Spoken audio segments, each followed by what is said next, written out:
Andito kami ngayon guys sa kabilang farm. Gala-gala muna kami.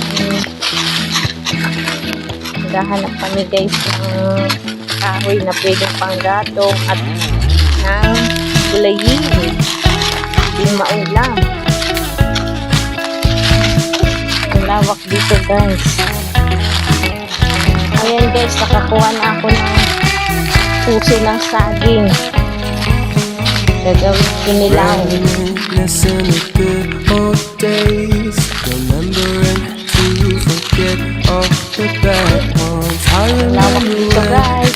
how it seems so Sarap tumira dito. Malamig ang tuloy ng hangin. Then wonder when the truth matters to me. I know for sure it's not a fancy degree. I'd like Ayan to guys, do ang aking vlog for today.